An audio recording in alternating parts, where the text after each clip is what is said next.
And we are very delighted to have a longtime friend and associate of Kurt's, Mr. Ken Simonson, who's the chief economist for Associated General Contractors of America, better known as AGC. He has more than 40 years of experience analyzing, advocating, and communicating, particularly to Capitol Hill, those issues which affect owners, contractors, and subs on economic and tax issues. Before joining AGC, he was the senior economic advisor to the U.S. Small Business Administration and earlier vice president and chief economist for American Trucking Association. His credentials are numerous. They can be found in the app. But more importantly, he's been a longtime friend of Kurt, all the way from Washington, D.C. Ken, we welcome you. Let's welcome my friend Ken Simonson to the stage. Good to see you again. Glad to be back with you, Greg. I'll get out of your way. Well, thank you for that warm welcome. It's good to be here, and I really got to enjoy seeing the mountains and a little snow on top of them. In D.C., we have barely had any snow for the last 2.5 winters, but that may be about to change in the next couple of weeks. At any rate, I think conditions are still pretty warm in most of the construction industry, but I do expect some change in the atmosphere coming up this year. I want to talk about what's going on with the construction labor by region, by cost, and then what's going on with materials cost and availability, and wrap up with some forecasts for different construction segments. I will start by confessing that I'm a serial optimist, and a year ago I was feeling kind of lonely in predicting that we would not have a recession. Now I seem to have been joined by most of the economics and market analyst professions, and that makes me a little more nervous about the state of the economy. It's easier to stand out there apart from those guys who get it wrong all the time, because I know I do at least half the time. So while I don't think we're going to see a recession this year, there are certainly some troubling indicators that we weren't dealing with a year ago. The world tensions have gotten a lot greater. The U.S. seems to be drawn in more and more. We seem to be in even worse gridlock. I didn't think that was possible, but even worse gridlock in Washington than before, and the rhetoric and the potential consequences look even worse. On the other hand, and economists always use a second hand, I guess, the Fed seems to have gotten the message that inflation really is coming down. Looks like it is getting sticky on the low end, and that they don't need to raise rates anymore. Whereas a year ago, the speculation was how many more times would they raise rates. Now, I think the pendulum on the Fed watchers has gone too far the other way. I think the Fed has been very clear that it's not in any rush to reduce rates, that while the news has been very encouraging for several months, that doesn't mean that we're going to continue to see further decline to that 2% target, that inflation could well stick in the upper 2% range, and for some things, including construction, it could go a little higher. So I'm not expecting interest rates, the Fed's interest rate target, to come down before the second half of this year at the earliest, and there's a good chance that they're going to stay put right through 2024. In terms of longer-term interest rates, we've seen good progress on the 30-year fixed mortgage rate that had threatened to pierce an 8% level. It stopped, according to the weekly survey by Freddie Mac, around 7.8%. And for the last 6 weeks, it's been hovering around 6.6 or 6.7%. I think that's also likely to stabilize there for a while, stabilize but with fluctuations. I was in New Zealand last month and talked about walking on a level path, and they called it Kiwi level, where actually you have a lot of undulation, no net increase in level, but some ups and downs. And I would say we're likely to see that kind of undulation with the 30-year fixed mortgage rate also, but true stability with the Fed's short-term interest rate target. So putting all that together, I think that the GDP is going to continue rising. I see personal income, wages in particular, rising faster than the CPI, which now seems to be rising in about a 3% range, maybe as low as 2.5%, while wages are going up about 4.5%.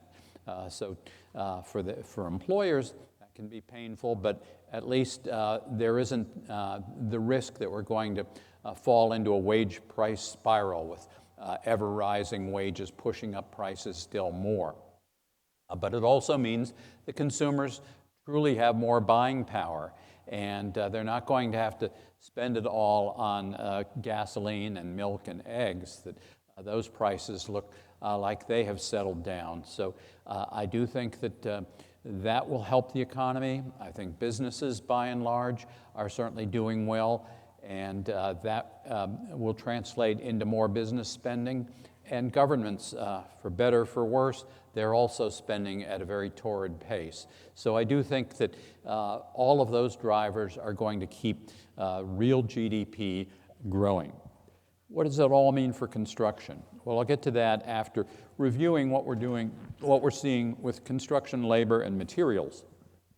This chart shows what's happened to construction employment over the past 2 years. And you may know that the Bureau of Labor Statistics, in that monthly employment report that comes out usually on the first Friday of the month, they report on 5 segments of construction.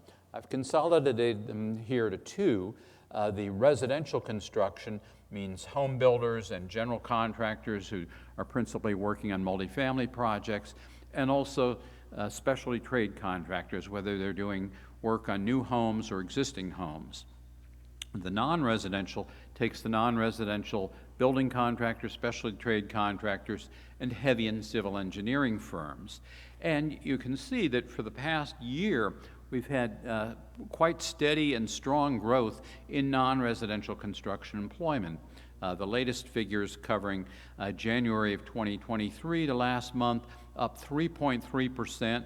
Total non-farm and residential construction employment, both up a little less than 2%. Well, the picture also looks pretty green nationwide. 2/3 of the states had an increase in construction employment from December of 2022 to December of last year. Normally the state figures come out 2 weeks after the national numbers, but every February BLS recalibrates, and so this report won't be updated until March. But I think we would be seeing even more widespread growth if contractors could find enough workers. We get a separate report called the Job Openings and Labor Turnover Survey, and this JOLTS report showed that job openings in construction were still hovering near record levels. The all-industry job openings have come down quite a bit from their peak in the first year or two after the pandemic. But the blue line here shows the number of job openings on the last business day of December in each year since the series began in 2001.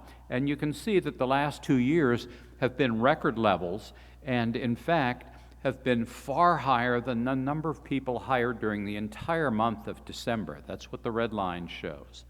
Hires have stayed in a fairly narrow range for, a dozen years now, while job openings have moved up to extreme levels. So my takeaway from this is that the industry actually wanted to hire, potentially could have hired twice as many people as it was able to bring on board in December, because they just aren't available.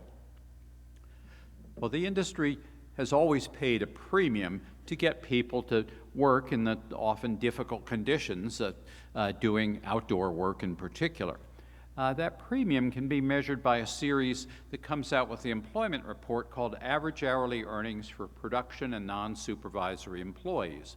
For construction, that means average wages, hourly wages for most of the craft workers and office workers who aren't supervisors. And so I compare that to the average hourly earnings for production workers in the total private sector. And the difference has always been 20% or more. That is the premium to get people to come work in construction from 2000 through 2019 actually averaged 21.5%. That's what that blue line shows. It never went much below 20%, and at one point was as high as 25%. Well, when the pandemic hit, we all stayed home. We ordered food to be prepared at home or ready-made meals. Instead of going into stores, we ordered things from warehouses in unprecedented amounts. And so those businesses, the warehouses, the delivery companies, the restaurants, which had typically had starting pay at minimum wage or even less in the case of tipped restaurant employees, they dramatically increased that starting pay. So that premium shrank all the way to 15%, as you can see at the beginning of that red line. Well, over the last 4 years, construction has been raising its wages somewhat faster than the overall private sector. The box at the lower right shows that in the latest 12 months, construction pay went up 5.3% compared to 4.8% in the overall private sector. Just a couple of years ago, it was the reverse. Yes, construction pay was going up 5%, but the overall sector was raising pay at 6%, so that made it even harder to attract employees. But in the current circumstances, where so many jobs can be done remotely or on a hybrid basis, perhaps with flexible hours, things that construction firms still can't offer for those on-site construction jobs, I think the industry is going to have to raise pay even more, not just to restore that 21.5% premium that it historically paid, but to go beyond that. And so I think this year we're going to see wages going up at minimum 5%, perhaps as much as 7%. And indeed, on the union side, we get reports several times a year from the Construction Labor Research Council, which analyzes union settlements, and those have moved up quite sharply over the last 2 years. So as that gets rolled into new contracts and as non-union firms are trying to compete with that wage base in union areas, that also will feed upward movement in wages. Well, the blue line here shows how that average hourly earnings figure has been at or above 5% for 2 years now. The red line shows what's happened to materials costs. This has the lengthy name of the Producer Price Index for inputs to new non-residential construction. And BLS puts this out as one of thousands of producer price indexes that they'll be updating this Friday. What I've charted here is the year-over-year change in that index since February of 2020, 4 years ago, just before the pandemic really screwed up supply chains. And you can see that when the economy briefly shrank very sharply at the beginning of the pandemic, prices actually declined on a year-over-year basis. In March and April, they were less than they had been in those months of 2019. But that turned around in a hurry, particularly when home building took off. We saw record prices for lumber, but also for steel and copper, much more frequent price movements and steeper price movements than we were used to for things as varied as concrete and roofing and insulation and plastic pipe. In fact, for 12 straight months, that red line was rising at a 20% or faster rate. The last spike occurred in the spring of 2022 after Russia invaded Ukraine, and we saw another jump in steel and oil prices. But by June of 2022, things were settling down, and for well over a year, we saw prices moderate or even decline compared to the year before. That's where you see that red line dipping below the 0 point for much of 2023. Well, the latest reading, taking us through December of last year, showed that prices for all materials and selective services such as design and trucking services that are used in non-residential construction, that index went up 1.8%. It has been climbing quite a bit from that low point in mid-2023. 1.8% isn't much, but the trend is pretty worrisome.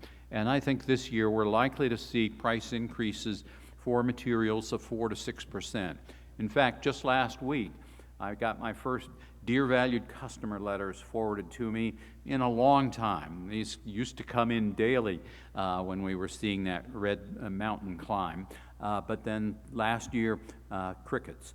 Last Monday, I was forwarded a notice that a leading gypsum wallboard manufacturer was going to be bumping, or a distributor was going to be bumping up prices 20% because all of the manufacturers had done that. And that was going to take effect in just 4 weeks on March 1st.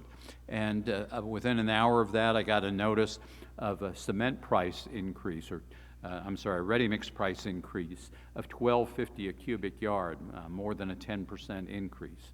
And then at the end of the week, I got a notice that one of the leading insulation manufacturers was putting customers on allocation. In fact, sounded like it might even be halting deliveries for customers who thought they had firm orders. So there are signs that we're getting back into an era of more frequent and steeper price increases and also selective supply chain problems. Well, one supply chain problem that I'm sure all of you have heard about, doesn't seem to be getting any better, is with switchgear, transformers, some other electrical equipment.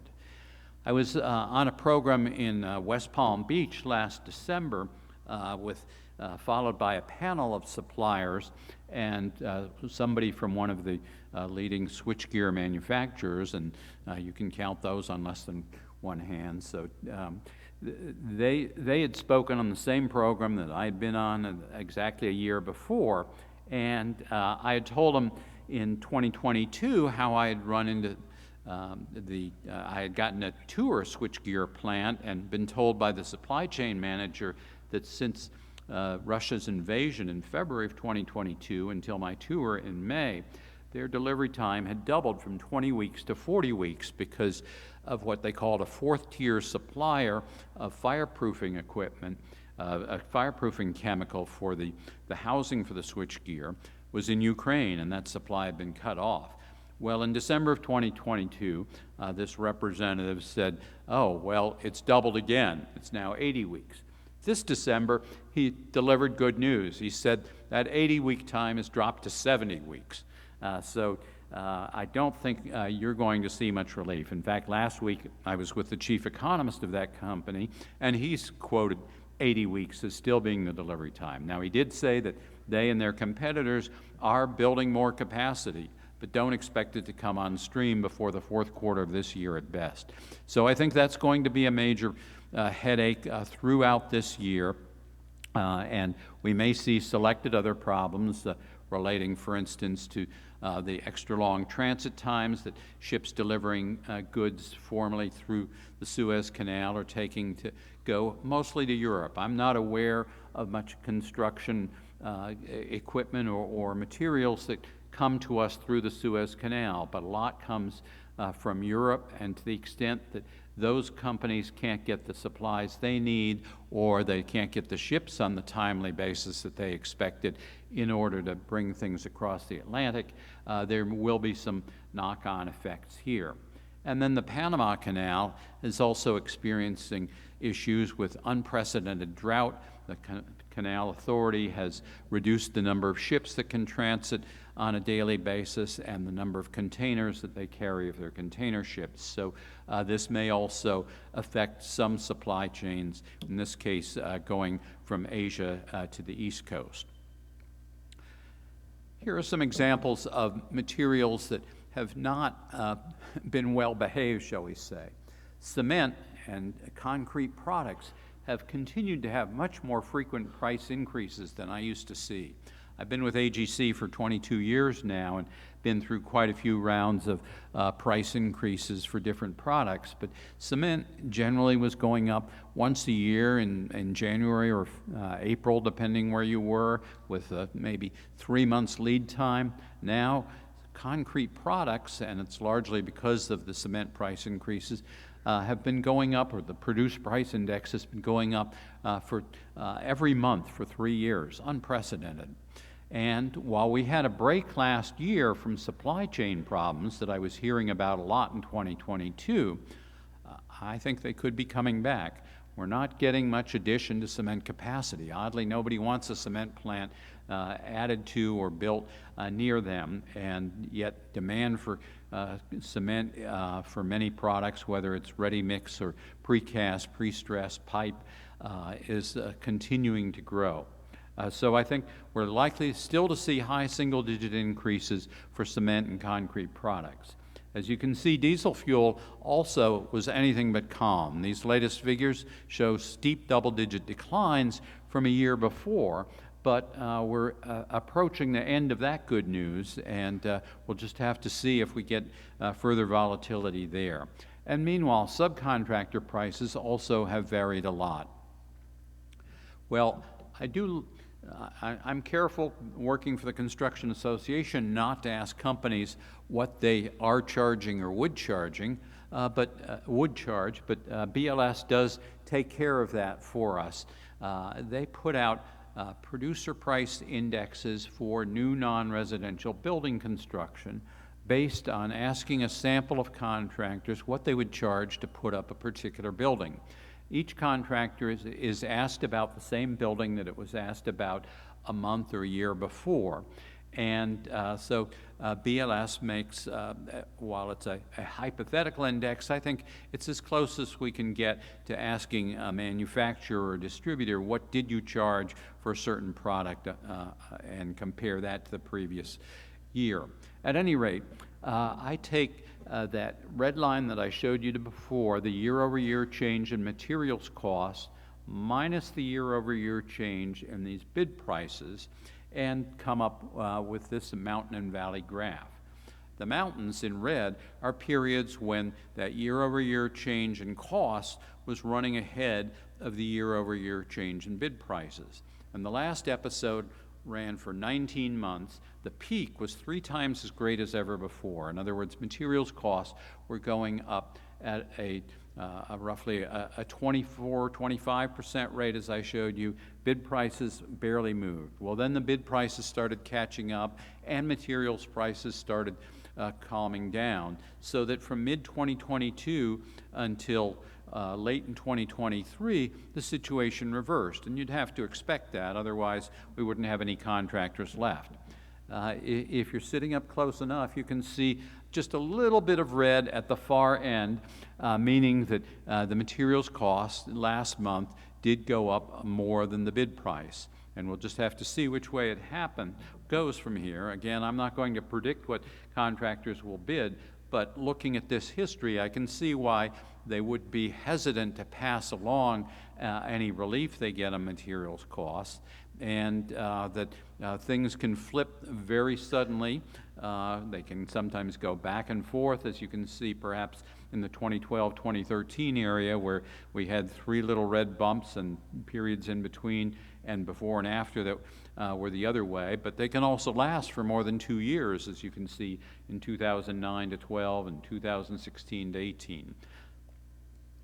Let me switch to what's going on with construction spending, and then what contractors and I expect will happen in 2024. These figures come from the Census Bureau on the first business day of each month. So on February 1st, they reported that in December 2023, spending on all categories of construction was up 14% from December of 2022. Now, you may follow figures from Dodge Construction Network or Construct Connect. They're privately collecting information on construction projects, and each month they put out a press release that talks about the total value of projects started in a month.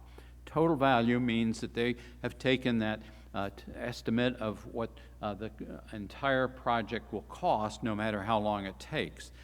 That's a valid way of looking at things. It's a forward-looking indicator. This is a coincident indicator in that it's measuring what actually happened in a given month. So they would stretch out that billion-dollar project over however many months the contractor is reporting making expenditures. At any rate, all of those series, unfortunately, are not adjusted for inflation. We don't have a single deflator that works for all types of construction. So while these bars are all a nice healthy black, indicating increase from 22 to 23, we're not sure how much of it is real new units and how much is price increase. On its website, the Census Bureau reports on over 160 categories of non-residential. I'm not going to take you through those, but let you know that here I have quite a few of them spelled out in parentheses. Both the bullets and the parentheses show things in descending order of December 2023 size. Starting at the top, private residential was up 7%. The big swing here is that single-family construction was actually up 10% from a year earlier. And that's a huge change from what we were seeing early in 2023. In fact, in this series of value put in place in a given month, single family has been rising for 8 months. And I think through 2024, we're going to see that number be in the black, probably in high single digits. Multifamily, on the other hand, while it's up 12%, that's actually come down a lot. It was up more than 20% on this year-over-year basis several months ago. And indeed, when you look at separate census figures on multifamily starts and permits drawn, they are way down. They're dropping at 20 to 30% annual rate. And so I think when these projects that are now under construction finish off, hit the market that's already saturated in many parts of the country. One of the commercial real estate firms reported last week that rents were now down on a year-over-year basis in 16 of the 50 largest markets for multifamily. I think we are going to see quite a cratering of new multifamily construction over the next probably 2 years at least. Now, non-residential, quite a close balance, up 20% with private up 19%, public up 22%. The biggest category by far, manufacturing construction, up 61% compared to the same month a year ago. And again, that has actually cooled off somewhat. It was almost double on a year-over-year basis. It's led by what Census calls the computer, electronic, and electric construction, manufacturing construction category, and that would be the huge semiconductor fabs happening near here, near Austin, near Columbus, Ohio, more recently Boise and Lehigh, Utah, but also in Kansas, where I'm going tonight, and New York State.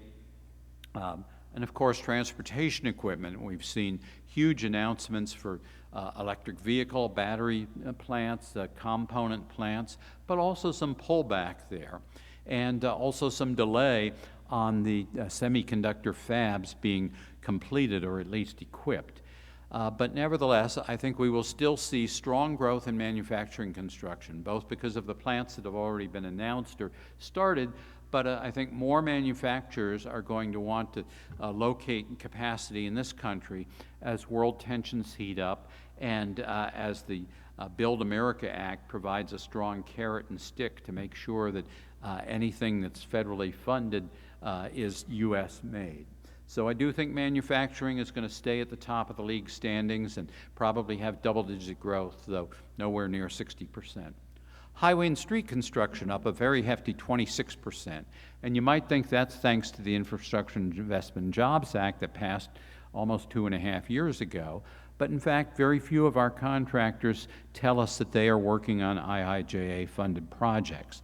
Still a lot of hang-ups in terms of understanding or defining clearly what's covered by Build America, or better, what's exempt or eligible for a waiver and how you get a waiver, whether project labor agreements are going to apply to federal projects, how the apprenticeship rules are going to apply, as well as the usual challenges on environmental review, citizen objections, and so forth. So I do think that Highway and Street, which has benefited from good fundings getting to state highway departments and even local governments, that this will still be a good growth category. Commercial is a term that gets used in a lot of different ways. For the Census Bureau, it means warehouse, retail, and farm construction. And you can see that warehouse and retail are among the few categories in red, although barely so, only 0.5% each. But I think warehouse is headed for a tumble. That while there are a few markets that still need to add warehouse capacity, and cold storage in particular seems to be a hot market, if I'm not contradicting myself there. Overall, we have rising vacancy rates in warehouses, so I don't think that market will do well. Retail, it's going to be very spotty. The retail that depends on people being back in downtown offices really going to be suffering again this year. We're just not seeing that pickup in office occupancy. On the other hand, people are working. We have record amount of employment. So people are working from home or remote locations. And in some cases, that means it's easier for them to get out and shop or have a meal outside of the office. So that is providing a boost to localized retail and restaurants. The power sector, very strong growth on what most of us would call power. Census also includes the spending around oil and gas wells and pipelines, and that's negative, likely to stay so as long as the Biden administration is in office. But electric power, I think the Energy Information Administration, among others, is forecasting huge growth in solar again this year. We've seen some transmission lines get going after many years of delay, and a big investment in utility-scale battery storage to match the timing and location of where solar and wind energy is generated to where it's actually consumed. I think offsetting that, the growth that was expected in offshore wind rapidly dying down, being becalmed by a number of challenges. So offshore wind, a question mark as to how much we're going to get or how soon it's going to come on board. But overall, power, a strong category this year. Education has been up very strongly on both primary, secondary, and higher ed. Higher ed, though, we continue to see declining enrollments overall. It's come back somewhat, particularly for associate degrees and non-degree career and technical programs, but the many private colleges are struggling to fill classrooms and dorms, and so they both have less wherewithal and less need to build. So I think higher ed construction is on my watch list for decline, whereas primary, secondary school districts have benefited from the run-up in house prices, the addition of houses and other properties, and so that looks like a strong market this year. And then what the Census Bureau calls office construction. My biggest frustration with construction data, and I served 6 years on the Census Scientific Advisory Committee. I've been hammering them for 20 years to break out data centers from offices. When I started my career, yes, a data center had a raised floor like this, extra air conditioning, and it was one big room with spinning tapes on big machines in an office building. Nothing like today's data centers, which have got to be perhaps the highest growth category, not just for this year, but for years to come, thanks to AI and cryptocurrency and just generally more and more use of computer and computing power. But nevertheless, we don't have a figure for that either from Census or from Dodge or Construct Connect. Those of you who subscribe, you may be able to coax numbers out of Dodge or Construct Connect, but they don't publish them for the likes of us freeloaders. But a true office construction where people work, or they did before the pandemic, I think that will be a disaster for this year and probably next year and maybe beyond in terms of new projects. Yes, some remodeling, breaking up offices to allow subtenants, a little bit of conversion to other uses, but not enough to keep most people going. Transportation, a mix of modes and public and private. We're certainly seeing a lot of major projects affecting rail tunnels and more generally Amtrak, high-speed rail, maybe finally coming to the Las Vegas to greater LA area, not LA itself, but pretty far out there, but nevertheless a big project, and selected freight rail projects also. A lot of airport work, judging by the many airports I've been flying through lately. Transit systems in deep trouble, and so I think we're not going to see big growth in transit construction. Healthcare, quite healthy across the board there, but hospitals, while there's still huge projects coming, just today's AGC Smart Brief reports on a $5 billion project planned in Dallas, two 12-story towers and an 8-story tower. But by and large, the hospital industry is consolidating, smaller and community hospitals closing, and more care being delivered outside of hospital settings in special care facilities and medical offices. So I think that's where the growth will be. Across the bottom are the other census categories, all positive also. Well, AGC does a survey every November and December, and this year we got over 1,400 responses from member contractors. And the green bars here show the difference between contractors, the percentage of contractors who said they expect the dollar value of a project type to grow, minus the percent who expect the dollar value to shrink. Let me see if I can get through that a little more clearly. So this is what we call a diffusion index. It measures the difference between those who are optimistic and those who are pessimistic about a category. So it's not a prediction of how much a category will grow in dollar or unit terms, just the relative optimism. At the top of the league standings here, water and sewer contractors think by a margin of 32 percentage points, the market will be bigger, not smaller. For other kinds of infrastructure and federal projects, also very net optimistic, 30 percentage points more optimistic on bridge, highway, and other transportation, 29 percentage points more on federal, 25 percentage points more on power. When you get to the building categories, quite optimistic about hospitals and other health care, about data centers, K through 12 schools, public building and manufacturing and higher ed. Somewhat optimistic, more so than I am, about warehouse and multifamily residential. The only ones that they are not optimists on, slightly negative on lodging, and I agree that that's a question mark area, and negative on retail and private office, very negative. Well, contractors being what they are, they're still optimistic about their own chances of increasing their firm size. 69% say they'll increase their headcount this year, although 55% agree that it's going to be harder to hire than it was last year. To sum up, I think, as I said at the outset, the economic recovery will continue, and that will be good news for many categories of construction, although there certainly is a risk of recession and of a shock to the system. But we've also seen tremendous resiliency in the economy over the past 4 years, from pandemic, from wars, from deep freeze in Texas shutting down the supply of plastic pipe, from many supply chain challenges.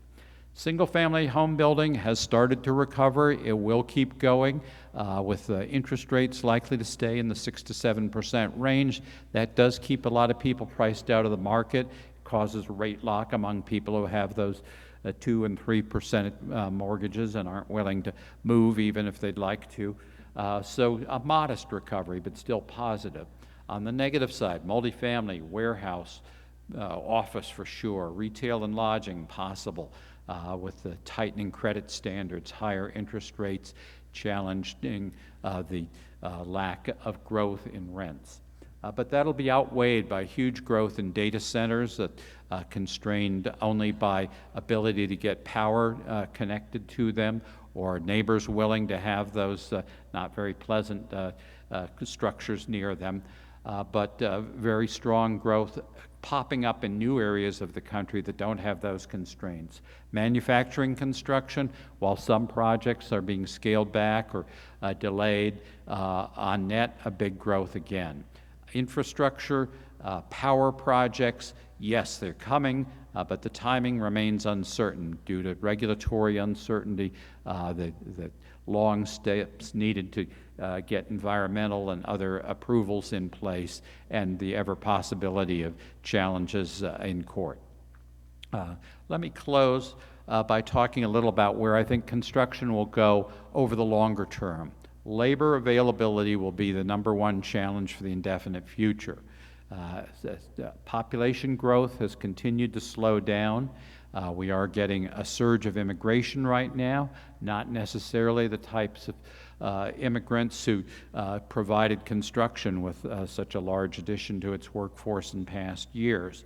But overall, slower population growth is affecting demand for construction over the longer term. Housing, related streets and underground utilities, and schools and public safety buildings.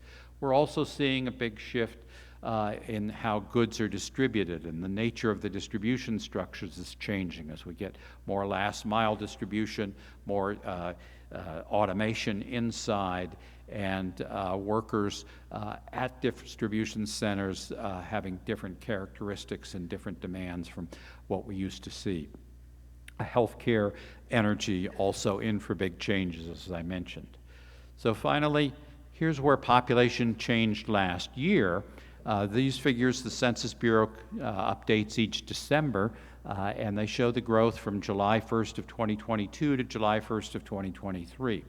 Population growth did come back to almost 0.5%. That was just about where it was in 2018, 2019, and it was entirely because of much higher immigration and, thankfully, some reduction in the death rate. But as you heard earlier, still a major problem is so-called deaths of despair from suicide, opioid use, and drug and alcohol abuse. I think population growth will remain subdued and very different in different parts of the country. The slide here shows 8 states in deep red, meaning they lost population. That was an improvement from the year before when we had a record 19 states lose population. So things are smoothing out somewhat or converging toward the mean, but it's still true that the fastest population growth is occurring in the southeast as people move from the northeast and the midsection of the country, in Texas, and in the Intermountain West as people move off the high cost, high difficulty of commuting and of doing business West Coast states to the more spacious Intermountain West. And so that's my story. I'm sticking to it till I get new data. When I do, I'll put it in the Data Digest. That's my weekly summary of economic news relevant to construction. I know many of you already receive it. I'd be glad to add anyone else who wants it. Just to email me at ken.simonson@agc.org. Go to our website if you want to see some other materials, detailed survey results there, and many other things. So, Greg, thank you for having me back. Good to be with you again. Thank you, Ken. Let's show our appreciation. So we do have some opportunities and some time for some Q&A. Some have come in on the app. Again, you can ask a question on the app, but some of you may also prefer to ask a question live, especially those questions that require or might evoke a follow-up question. But to get us started, will the labor shortage that you've mentioned actually cool manufacturing spend? It will delay many projects from completion date, but I think that the desire to get that plant built in the U.S. is still there. We've seen some dramatic cost increases reported for some of these plants, and some desperate steps of trying to bring workers in from Taiwan, for instance, to finish a plant that there weren't enough U.S. construction workers or managers for. But by and large, I think manufacturers are going to stay the course and just have to put up with whatever labor supply there is. I think given the nature of the projects that are all trying to be done at the same time, electricians may be the hardest positions to fill, but many others, particularly seasoned project managers, construction managers, if you can get Mr. Ellis to come back to work, maybe you can help get some projects done more quickly. But I think that projects will go ahead, but expect them to take longer and therefore cost more than you initially expected. Great, thank you. Where do you see the nuclear power fitting into our future, especially those the discussion of small modular reactors or SMRs? Talk to us a minute about nuclear power.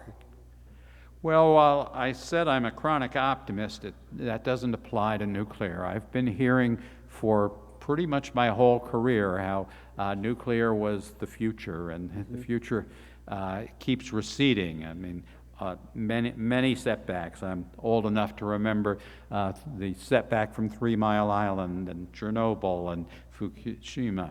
and then in South Carolina, quite a setback. Finally, we have some new nuclear power operating in Georgia, more coming on stream this year, but small modular, I've been hearing about that for about a decade, and I've yet to see one actually producing. Maybe we'll start to see some brave companies trying to build them here, but I'm not counting on it contributing. I can see huge benefit if it can be made to work, but the challenges and the publicity against it, very powerful. What do you expect to see for spending in the petroleum refining and petrochemical segments? You know, those industries have shown a lot more discipline in terms of drilling than, frankly, I had expected. I remember many times we were hearing how they were going to really hold back on drilling, and then it always seemed to pick up, and that hasn't really been true in the last couple of years. The drilling has gotten much more productive, so we are getting record levels of oil production, even though the rig count is way down. Now, that's not what you were asking about, but obviously you don't get refining unless you have something to refine, and while we can turn to imports for some of it, I think the refining industry is really going to be looking at what are the prospects for domestic oil production to feed those refineries. And this is one area where the presidential election will definitely make a difference in construction over the next several years. So I think for now, petroleum refiners would be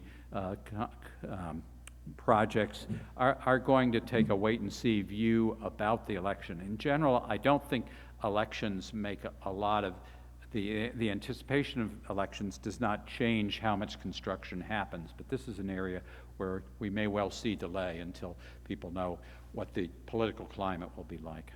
That also answered the next question. Let me pause for just a minute, and if you have a question here in the audience you'd like to ask live, simply raise your hand, and then one of these fine young folks will bring a microphone to you. You can share your question with us. So even during the questions that are coming in on the app, if you have one you'd like to ask live, raise your hand, and the guys and gals will get you a microphone. How do you see the IIJA affecting our industry, and if so, when? When is the hard part to answer? When you look at the mind-boggling dollars that were approved in IIJA, you have to think, well, construction's going to be very healthy for a very long time.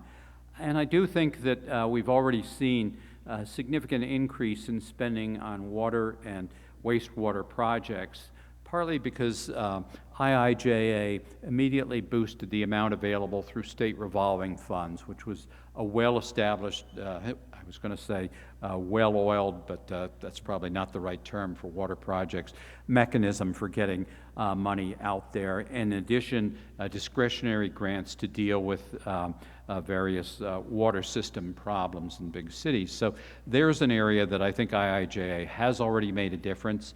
I expect this year broadband connectivity to underserved areas likely to show up. Such a small market, though, that most contractors won't notice.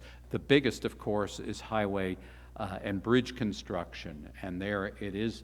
Has been a frustratingly long process to get that money actually awarded. I think we're going to be seeing some pickup this year, more next year, but the timing is always uncertain. I guess rail is another one I talked about that has gotten huge percentage increase, a real dollars increase, $66 billion for Amtrak and for rail improvements.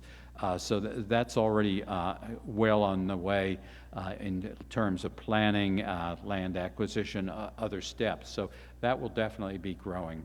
But the biggest highway and bridge, that's going to be coming, but not sure when.